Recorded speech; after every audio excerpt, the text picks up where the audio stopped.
Hello students, I welcome all of you in Kenness Educare. Today we are learning about the sets. Okay, आज हम learn करने वाले हैं sets के बारे में। आपका चैप्टर है 9th मैथमेटिक्स का और आज का हमारा लेक्चर नंबर 3 होने वाला है। ठीक है, तो स्टूडेंट्स ऑलरेडी हमने lecture number 1 and lecture number 2 में क्या क्या लर्न किया है उसे रिकॉल करते हैं। ठीक है, तो स्टूडेंट्स फर्स्ट लेक्चर में हमने देखा था इंट्रोडक्शन अबाउट द सेट्स। ठीक है, तो वहां पर हमने डेफिनेशन लर्न की थी सेट्स की। ठीक है, क्या होती है definition? Yes, a set is a collection of well defined objects या तो एलिमेंट्स या तो member which are distinct from each other. मतलब यहाँ पर एक ही नहीं होने चाहिए, सेम यहाँ पर डिस्टिंक्ट मतलब डिफरेंस होने चाहिए एक दूसरे के लिए। ठीक है, देन उसके बाद हमने वहां पर मेथड ऑफ राइटिंग सेट्स देखा था। ठीक है, उसमें फर्स्ट कौन सी मेथड होती है? लिस्टिंग मेथड, उसे रोस्टर मेथड भी कहा जाता है। देन उसके बाद सेकंड मेथड थी, उसे कहते हैं रूल मेथड, और रूल मेथड को यहाँ पर सेट बिल्डर फॉर्म भी कहते हैं। ठीक है, आफ्टर दैट हमने लर्न किया था टाइप्स ऑफ सेट। ठीक है, टाइप्स ऑफ सेट में हमने कौन कौन से टाइप्स देखे थे इसके? यस, पहला देखा था सिंगलटन सेट। जब यहाँ पर सेट्स में यहाँ पर मेंबर ओनली एक ही मेंबर हो तो उसे हम कहते हैं सिंगलटन सेट, यहाँ पर कहते हैं। देन उसके बाद एम्प्टी सेट देखा था, एम्प्टी सेट यानी उसे नल सेट भी कहा जाता है। देन उसके बाद finite set and infinite set हमने देखा था। ठीक है, देन उसके बाद हमने देखा था इक्वल सेट। ठीक है, तो आइए स्टूडेंट्स आज के इस लेक्चर में हम देखने वाले हैं अबाउट द वेन डायग्राम। ठीक है, तो वेन डायग्राम होता क्या है? ठीक है, अभी आपको नेम से यहाँ पर पता चल रहा होगा कि यहाँ पर एक कुछ डायग्राम है। ठीक है, अभी देखिए मैंने यहाँ पर एक a is equal to curly bracket 1 2 3 4 5 6 7 8 9 and 10, यहाँ पर कुछ 10 तक नेचुरल नंबर मैंने यहाँ पर लिख दिया। ठीक है, अभी एक यहाँ पर मैथमेटिशियन थे, उन्होंने क्या किया? एक लॉजिशियन थे, उन्हें लॉजिशियन भी कहा जाता है। ठीक है, तो उन्होंने क्या किया? ये जो सेट है इसे रिप्रेजेंट कर दिया डायग्राम के फॉर्म में। मतलब यहाँ पर एक सर्कल मैंने ड्रॉ किया, तो ये सर्कल क्या होती है? ये क्लोज फिगर होती है। ठीक है, तो 1 यहाँ पर देखिए, यहाँ पर कॉमन नहीं देते, सो 2, ये 3, ये 4, ये 5, ये 6 7 8 9 10। ठीक है, तो ये सभी नेचुरल नंबर्स अप टू 10 तक हमने क्या कर दिया? इन्हें डायग्राम फॉर्म में इसे लिख दिया, तो उसे ही कहते हैं वेन डायग्राम। आई बात समझ में? तो स्टूडेंट वेन डायग्राम क्या होता है? जो हमने यहाँ पर सेट्स लर्न किए थे, सेट्स का रिप्रेजेंटेशन होता है in the close figure, close diagram में। ठीक है, तो स्टूडेंट्स देखिए, ब्रिटिश लॉजिशियन है जिनका नाम है John Venn, was the first to use close figure. उन्होंने यहाँ पर क्लोज फिगर यूज किया था, जिनका नाम है क्या? John Venn, to represent sets. Such representation are called Venn diagram. ठीक है, तो जो उन्होंने डायग्राम दिया था उनके ही नाम से यहाँ पर वेन डायग्राम कहा जाता है। ठीक है, सो ब्रिटिश लॉजिशियन है जिनका नाम है John Venn, was the first to use close figures to represent sets.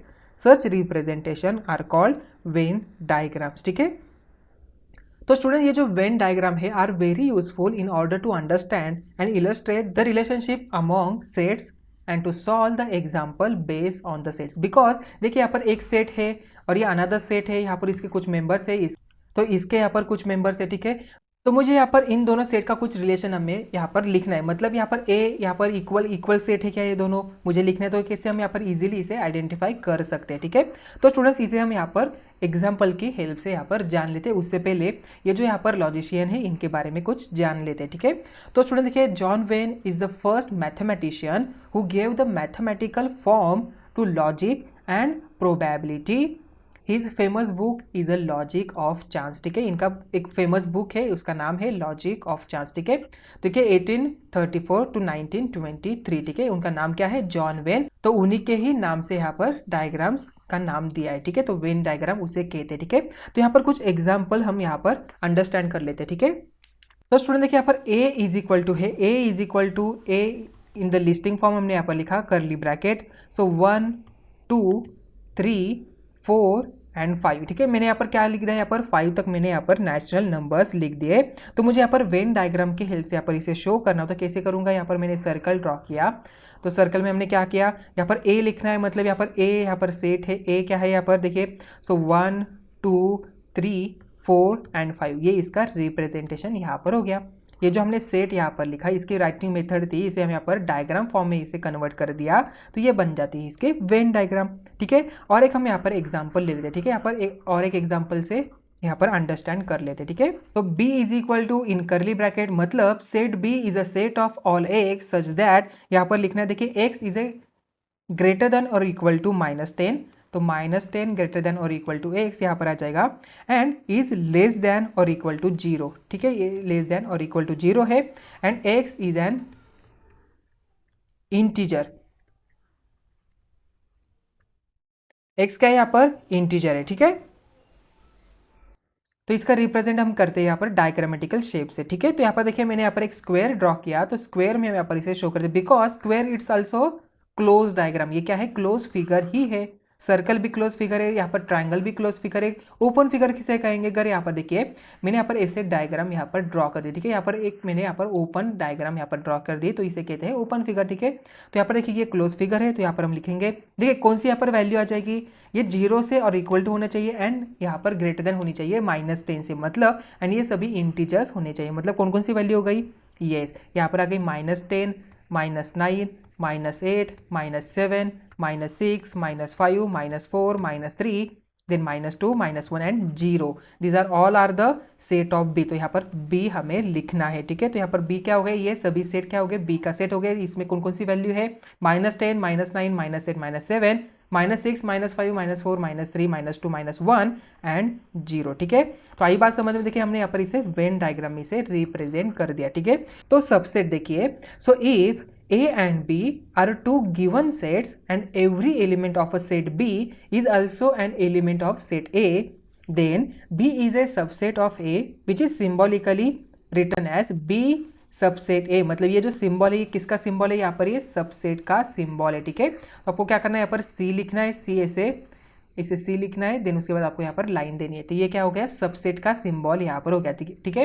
तो इसे रीड किया जाता है, B is subset of A, B क्या है, ए का सबसेट है, और बी सबसेट ए इसे रीड किया जाता है, ठीक है। तो ये सिंबल क्या है इसका, ये सबसेट का सिंबल आपको ध्यान में रखना है, आपको नोट डाउन करना है, ठीक है। तो स्टूडेंट्स यहाँ पर एक एग्जांपल हम देखते हैं, ठीक है।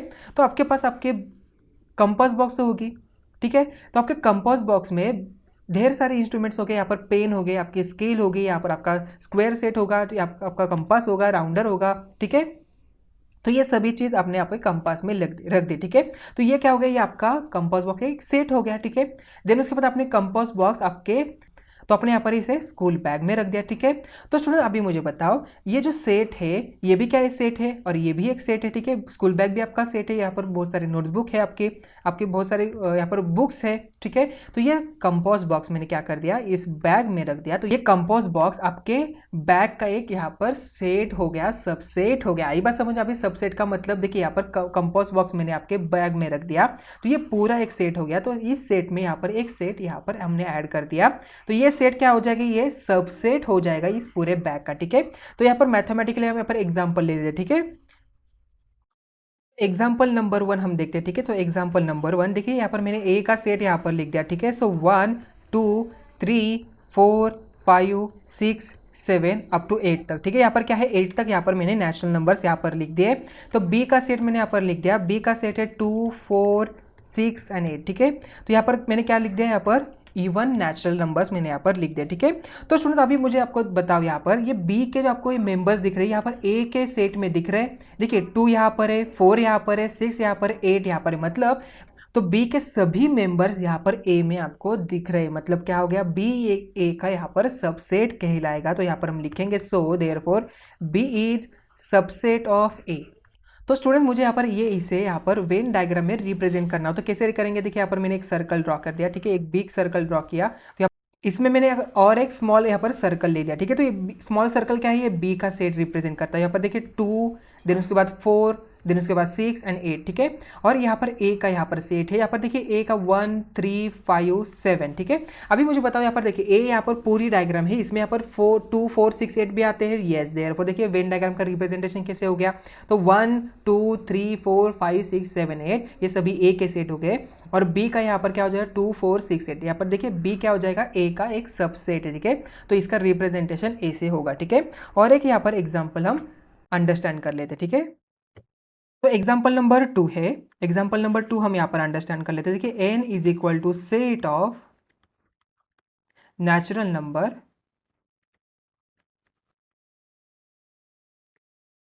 And I is equal to set of integers, ठीक है।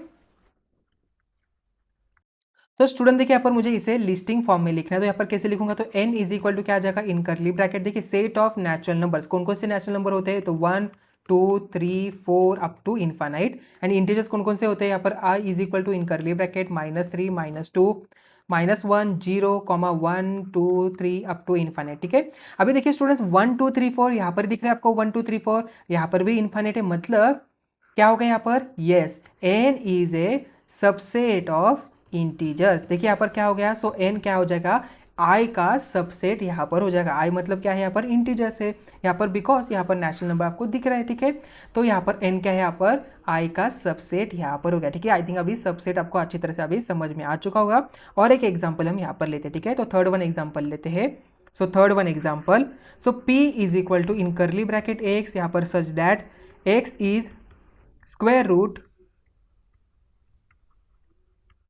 of 25 curly bracket complete, and s is equal to y such that y is a member of integers and y is greater than or equal to यहाँ पर -5 and smaller than or equal to 5 से यहाँ पर आ गया। ठीक है, तो student देखिए यहाँ पर p का यहाँ पर क्या हो जाएगा, सेट, तो p का सेट यहाँ पर आ जाता है, तो इन करली ब्रैकेट देखिए x is a square root of 25, तो 25 का स्क्वायर रूट देखिए कौन कौन सी वैल्यू थी, यहाँ पर दो वैल्यू आती है, एक -5 और एक 5। ठीक है, तो यहाँ पर लिखेंगे p is equal to in curly bracket -5 and यहाँ पर 5 आ जाएगा। ठीक है, अभी स्टूडेंट देखिए मुझे s का सेट मुझे यहाँ पर लिखना है, तो s का सेट क्या आ जाएगा, देखिए यहाँ पर s is equal to y, ऐसा है यहाँ पर y इंटीजर है और ये -5 से 5 तक है, मतलब -5 देन -4 -3 -2 -1 0 1 2 3 4 एंड 5, बिकॉज देखिए यहाँ पर उन्होंने क्या किया है, यहाँ पर लेस देन और इक्वल टू यहाँ पर दिया है साइन, इसलिए यहाँ पर मैंने 5 और -5 भी ले लिया। ठीक है, अभी स्टूडेंट मुझे बताओ यहाँ पर देखिए p, ये p के मेंबर, दो मेंबर आपको यहाँ पर दिख रहे हैं, यस, इसका मतलब क्या हो गया, ये p क्या होगा, s का सबसेट यहाँ पर कहलाएगा। Therefore we write p is a subset of s। ठीक है, तो p क्या हो गया, ये s का यहाँ पर सबसेट कहलाएगा। ठीक है, आई बात समझ में, तो आई थिंक अभी एग्जांपल से आपको अच्छी तरह से ये सबसेट क्या होता है अच्छी तरह से समझ में आ चुका होगा। तो स्टूडेंट्स आपको ये बातें ध्यान में रखनी है। तो स्टूडेंट देखिए यहाँ पर फर्स्ट पॉइंट है, every set is a subset of itself, मतलब ये खुद का ही सबसेट होता है, बिकॉज इसके सभी मेंबर इसमें हो जाएंगे और इसके सभी मेंबर इसमें हो जाएंगे, मतलब ये खुद में यहाँ पर सबके मेंबर होते हैं। Therefore A is a subset of A. ठीक है, आफ्टर दैट देखिए second one, empty set is a subset of every set, because empty set में कुछ होता ही नहीं, अभी कुछ होता नहीं मतलब यहाँ पर कोई नहीं होगा, तो इसका मतलब क्या होगा, ये सबसेट हो जाएगा एवरी सेट का। ठीक है, तो यहाँ पर देखिए, तो फाइ यहाँ पर किसे शो करते हैं, यहाँ पर देखिए फाइ मतलब यहाँ पर क्या हो जाएगा, एम्प्टी सेट या तो नल सेट, तो phi is a subset of A यहाँ पर हो जाएगा। ठीक है, आई बात समझ में। देन देखिए थर्ड पॉइंट है, if A is equal to B, अगर ए यहाँ पर बी से इक्वल होगा, then A is a subset of B and B is a subset of A, मतलब देखिए यहाँ पर A is equal to B, तो ए के सभी मेंबर बी में है एंड बी के सभी मेंबर ए में है, तो इसका मतलब क्या हो गया, ए सबसेट होगा बी का एंड बी सबसेट होगा ए का। आई बात समझ में। तो सिमिलरली यहाँ पर देखिए fourth point, if A is a subset of B, इसका रिवर्स, ये जो हमने लिखा देखा था इसका रिवर्स यहाँ पर हो गया, तो ए बी का सबसेट होगा एंड बी अगर यहाँ पर ए का सबसेट होगा, then A is equal to B, मतलब ये दोनों भी सेट क्या हो जाएगा, यहाँ पर इक्वल सेट कहलाएंगे। ठीक है, इसे क्या कहते हैं हम यहाँ पर, इक्वल सेट कहते हैं। ठीक है, आई बात समझ में। तो स्टूडेंट्स ये सभी पॉइंट्स आपको अच्छी तरह से अभी समझ में आ चुके होंगे, तो और हम यहाँ पर कुछ एग्जांपल्स देखते हैं। ठीक है, देखिए यहाँ पर एग्जांपल है, if A is equal to in curly bracket 1 3 4 7 8, then write all possible subset of A. ठीक है, हमें यहाँ पर ए के सभी सबसेट, पॉसिबल सबसेट यहाँ पर लिखने। देखिए कौन कौन से यहाँ पर हो सकते हैं, देखिए फर्स्ट मैंने यहाँ पर लिख दिया, देखिए 1 है, 3 है, 4 7 8। ठीक है, तो यहाँ पर हम लिख सकते हैं p is equal to in curly bracket 1 3। ठीक है, after that t is equal to 4 7 8 लिख सकते हैं, यहाँ पर कोई भी आप लिख सकते हैं। देखिए after that s is equal to आप यहाँ पर लिख सकते हैं इन ब्रैकेट 1 4 7 8 लिख सकते हैं। ठीक है, देन उसके बाद हमने यहाँ पर लिया v लिया, तो v is equal to in curly bracket देखिए 4 और 8 ले लिया। ठीक है, देन उसके बाद यहाँ पर m इज इक्वल टू हमने ले लिया, m इज इक्वल टू 1 4 8 हमने ले लिया। ठीक है, इसका मतलब in this way many subset can be return, यहाँ पर देखिए आप यहाँ पर कितने भी सेट्स यहाँ पर लिख सकते हो। ठीक है, देन देयरफॉर देखिए आपको क्या करना है, और 5 सेट इसके आपको यहाँ पर असाइनमेंट के लिए लिखना है। ठीक है, तो अब मैंने आपको देखिए 1 2 3 4 देन 5 देन देखिए मैंने आपको यहाँ पर 5 सबसेट तो यहाँ पर बता दिए, तो आपको यहाँ पर इसके 5 सबसेट यहाँ पर लिखने हैं, ठीक है, और 5 सबसेट आप यहाँ पर लिखेंगे आपके असाइनमेंट के लिए। तो ठीक है, अभी हम देखते हैं नेक्स्ट पॉइंट। तो स्टूडेंट देखिए यहाँ पर और एक एग्जाम्पल है, तो यहाँ पर देखिए some set are given below. तो ए इज इक्वल टू क्या है, -4 है, -2 है, 0 2 4 6, मतलब ये क्या आ गए यहाँ पर इवन इंटीजर्स हो जाएंगे, ठीक है। तो बी इज इक्वल टू क्या है 1 2 3 है, मतलब ये नेचुरल नंबर्स है। After that C is equal to क्या है -12 है, -6 0 6 12 यहाँ पर 18 है, मतलब ये क्या हो गए 6 के मल्टीपल हो जाएंगे। देन उसके बाद d इज इक्वल टू -8 -4, तो c इज इक्वल टू क्या है -12 है, -6 है, 0 6 12 18 है। Then d is equal to क्या है -8 -4 0 4 8 अप टू इन्फाइनाइट देखिए यहाँ पर। So i is equal to integers है, -3 -2 -1 0 1 2 3 4, ठीक है। तो i यहाँ पर देखिए यहाँ पर हमें ये इसका आंसर देना है। तो discuss and decide which of the following statement is true, हमें यहाँ पर इनमें से कौन सा स्टेटमेंट यहाँ पर ट्रू है ये बताना है, ठीक है। तो स्टूडेंट यहाँ पर देखिए A is a subset of set B C D, A के यहाँ पर बी का भी है, सी का भी है, डी का भी सबसेट, ठीक है। यहाँ पर पहले देखते हैं, ठीक है। तो ए बी का सबसेट हो सकता है नहीं, बिकॉज देखिए ए में यहाँ पर -4 है, -2 है, यहाँ पर कहाँ पर दिख रहे हैं आपको -2 -4 नहीं दिख रहे, तो आप यहाँ पर देखिए ये नहीं हो सकता, मतलब ए यहाँ पर बी का तो सबसेट नहीं है। देन उसके बाद सी का देखिए यहाँ पर सी का हो सकता है क्या, -4 आपको दिख रहा है यहाँ पर कहीं पे, -2 दिख रहा है नहीं दिख रहा है, मतलब ये भी क्या हो जाएगा यहाँ पर सी का सबसेट नहीं होगा, ठीक है। देन डी का देखिए -4 तो आपको यहाँ पर दिख रहा है, बट -2 है, कहाँ पर है 2 कहाँ पर है नहीं है, इसका मतलब डी भी इसका सबसेट नहीं है, मतलब फर्स्ट स्टेटमेंट यहाँ पर गलत हो गया, ठीक है। तो ए यहाँ पर बी सी डी का सबसेट नहीं है, ठीक है। देन सेकेंड देखिए यहाँ पर B is a subset of all the sets which are given about, ठीक है। तो B क्या है यहाँ पर देखिए सबका यहाँ पर सबसेट है, यहाँ पर उन्होंने ऐसा कहा है, ठीक है। तो स्टूडेंट्स यहाँ पर देखिए 1 2 3 4, मतलब B यहाँ पर I का तो सबसेट हो सकता है, बी यहाँ पर आई का सबसेट हो जाएगा, ठीक है। देन उसके बाद देखिए बी के यहाँ पर सभी मेंबर्स यहाँ पर कहाँ पर दिख रहे हैं, ए में नहीं दिख रहे, तो यहाँ पर ये नहीं हो सकता, तो ए का बी सबसेट नहीं है। देन उसके बाद सी का भी सबसेट नहीं है, डी का भी सबसेट नहीं है, बट यहाँ पर देखिए बी के कुछ मेंबर्स यहाँ पर है 4 और 8, मतलब बी के कुछ मेंबर्स यहाँ पर है। सिमिलरली यहाँ पर बी के कुछ मेंबर्स यहाँ पर है, बी के कुछ मेंबर्स यहाँ पर है, बट बी के सभी मेंबर्स यहाँ पर नहीं है, इसलिए यहाँ पर ये तीनों का सबसेट नहीं हो सकता। बट यहाँ पर बी आई का सबसेट हो सकता है, ठीक है, बिकॉज यहाँ पर देखिए 1 2 3 4 यहाँ पर आ रहे, मतलब ये आपका ओनली आई का ही सबसेट है, ठीक है। सो आई थिंक ये भी क्वेश्चन आपको समझ में आ चुका होगा। अभी हम देखते हैं नेक्स्ट वन। तो स्टूडेंट्स यहाँ पर नेक्स्ट है यूनिवर्सल सेट, ठीक है।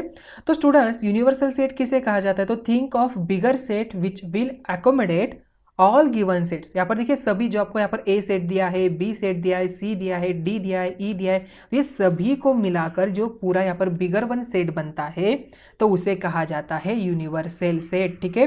तो think of bigger set which will accommodate all the given sets under consideration which in general is known as universal set, उसे हम कहते हैं universal set. So that the sets under consideration are the subsets of this universal set, ठीक है। आई बात समझ में, मतलब यहाँ पर देखिए सेट्स यहाँ पर कोई भी हो तो यहाँ पर क्या हो जाएगा, ये यूनिवर्सल सेट का यहाँ पर सबसेट हो जाएगा, ठीक है। आई बात समझ में। तो स्टूडेंट्स यहाँ पर कुछ एग्जांपल हम लेते हैं, ठीक है। तो स्टूडेंट देखिए यहाँ पर एग्जांपल नंबर 1 है, suppose we want to study the students in the class 9 who frequently remain absent, यहाँ पर फ्रीक्वेंटली एब्सेंट रहते हैं उसका हमें यहाँ पर स्टडी करना है। Then we have to think of all the students of a class 9 who are in the school, ठीक है। So all the students in a school or the students of all the divisions of a class 9 in the school is the क्या हो जाएगा, ये universal set कहलाएगा। मतलब देखिए यहाँ पर यूनिवर्सल सेट क्या हो जाएगा, यहाँ पर ये बिगर वन सेट यहाँ पर हो जाएगा। तो आपके यहाँ पर क्लास 9 ए का यहाँ पर डिवीजन है, यहाँ पर बी डिवीजन है, यहाँ पर सी डिवीजन है, यहाँ पर हो जाएगा, ठीक है। तो ये ए बी सी डी, मतलब आपके 9th क्लास के यहाँ पर ए बी सी डी कोई भी डिवीजन हो, या तो आपका 9 का पूरा आपके स्कूल में जो भी क्लास है, तो ये सभी मिलाकर क्या होता है, ये पूरा यहाँ पर यूनिवर्सल सेट कहलाता है, ठीक है। और एक एग्जाम्पल हम यहाँ पर लेते हैं। तो नेक्स्ट एग्जांपल देखिए यहाँ पर example number 2, a cricket team of 15 students is to be selected from a school. Here all the students from school who play cricket is the universal set, ठीक है। मतलब देखिए आपके स्कूल में जितने भी यहाँ पर स्टूडेंट्स क्रिकेट खेलते हैं, ये क्या हो जाएगा, यहाँ पर यूनिवर्सल सेट कहलाएगा। A team of 15 cricket players, but हमें यहाँ पर कितने चाहिए, यहाँ पर 15 ही चाहिए, मतलब a team of 15 cricket players is a subset of that universal set, ठीक है। मतलब देखिए यहाँ पर यूनिवर्सल सेट यहाँ पर ऑलवेज रेक्टेंगल से शो किया जाता है, यहाँ पर यू लिखना है आपको। देन उसके बाद all students in a school who play cricket, then यहाँ पर टीम ऑफ क्रिकेट प्लेयर में कितने प्लेयर है, यहाँ पर 15 प्लेयर हमने यहाँ पर सिलेक्ट किए थे, ठीक है। Therefore generally the universal set is denoted bye you, ये यू से डिनोट किया जाता है। And in Venn diagram it is represented by rectangle, in Venn diagram यहाँ पर जो यूनिवर्सल सेट है यहाँ पर रेक्टेंगल से शो किया जाता है, ठीक है। तो ऑलरेडी हमने यहाँ पर एक फर्स्ट एग्जाम्पल दिया था, ठीक है। तो यहाँ पर देखिए रेक्टेंगल हो जाएगा तो आपके 9 क्लास का मतलब u आ जाएगा यहाँ पर। देन उसके बाद आपका 9a 9b एंड 9c यहाँ पर हो जाएगा, ठीक है। आई बात समझ में यूनिवर्सल सेट क्या होता है, ठीक है। तो अभी हम देखते हैं नेक्स्ट वन।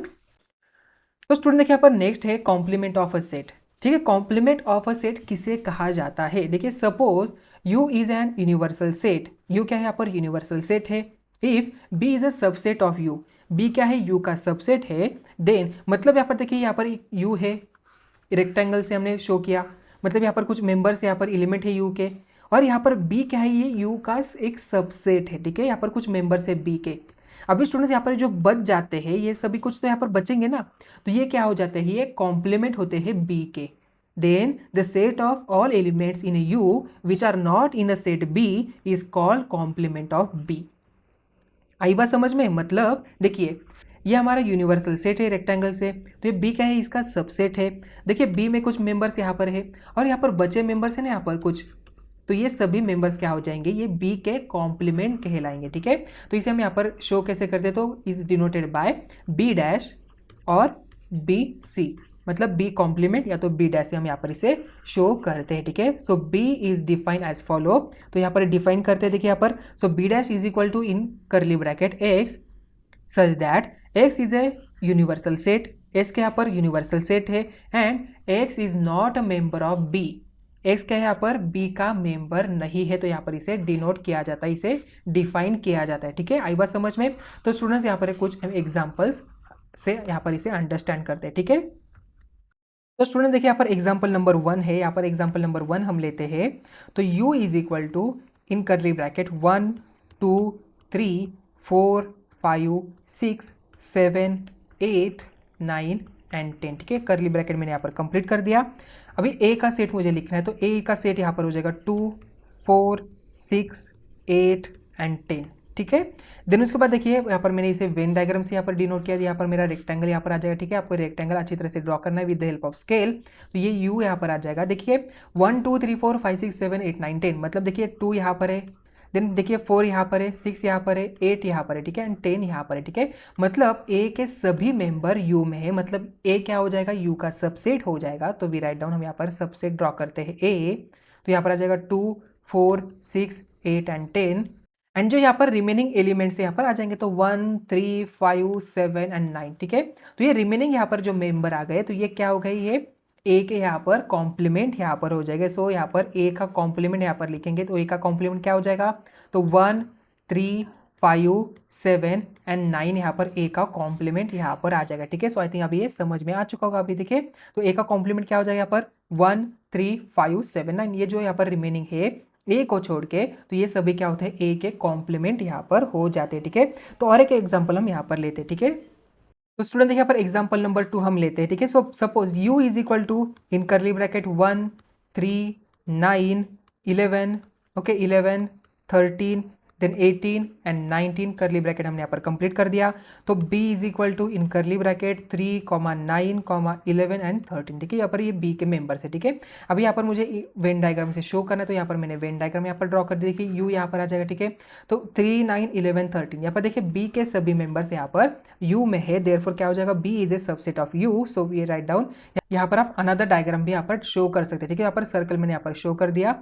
सो 3 9 11 एंड 13, यहाँ पर रिमेनिंग कौन से यहाँ पर हो गए, तो 1 देन उसके बाद 18 एंड 19, ठीक है। यहाँ पर देखिए 1 18 19 यहाँ पर रिमेनिंग हो गए।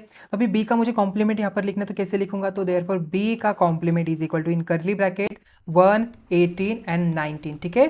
सो आई थिंक अभी ये आपको समझ में अच्छी तरह से आ चुका होगा। तो स्टूडेंट्स अभी देखिए यहाँ पर b का कॉम्प्लीमेंट, अभी मुझे b का कॉम्प्लीमेंट मुझे लिखना है, मतलब b का कॉम्प्लीमेंट उसका कॉम्प्लीमेंट, ठीक है। अभी देखिए यहाँ पर b का कॉम्प्लीमेंट मतलब ये सभी मेंबर है। अभी इसके कॉम्प्लीमेंट कौन सी हो जाएगा, ये b का सेट यहाँ पर हो जाएगा, ये यहाँ पर b का सेट और ये b का कॉम्प्लीमेंट, तो b का कॉम्प्लीमेंट हो जाएगा यहाँ पर b हो जाएगा, मतलब इज इक्वल टू यहाँ पर b आ गया। तो इससे हमें क्या पता चलता है, तो complement of a complement is the given set itself. आई बात समझ में। तो स्टूडेंट्स ये बातें आपको ध्यान में रखनी है। तो properties of complement of a set, तो first point, no elements are common in A and A dash, मतलब ए एंड ए डैश में कोई भी एलिमेंट्स यहाँ पर मेंबर कॉमन नहीं होते हैं। Then after that second one, A is a set of U and A dash is a set of U, मतलब ये दोनों भी क्या है, यू के सेट है, मतलब यूनिवर्सल सेट के यहाँ पर सबसेट है। सेकेंड वन देखिए यहाँ पर A is a subset of U and A dash is a subset of U, मतलब यहाँ पर देखिए ए क्या है, यूनिवर्सल सेट का सबसेट है, एंड ए डैश भी यहाँ पर क्या है, यूनिवर्सल सेट का सबसेट है। एंड थर्ड वन देखिए, complement of set U is a empty set, ठीक है, मतलब देखिए complement of set U is empty set, मतलब यू का भी कॉम्प्लीमेंट होता है तो वो क्या होता है, यहाँ पर एम्प्टी सेट या तो नल सेट कहा जाता है। And complement of empty set is U and complement of empty set is U यहाँ पर हो जाएगा, ठीक है, मतलब यहाँ पर एम्प्टी सेट का यहाँ पर कॉम्प्लीमेंट क्या हो जाएगा, यहाँ पर यू हो जाएगा, ठीक है। आई बात समझ में? सो आई थिंक ये सभी पॉइंट आपको अच्छी तरह से समझ में आ चुके होंगे। तो स्टूडेंट्स यहाँ पर ही हमारा लेक्चर नंबर 3 हम यहाँ पर ही एंड करें, तो मिलते हैं नेक्स्ट वीडियो में। Thank you.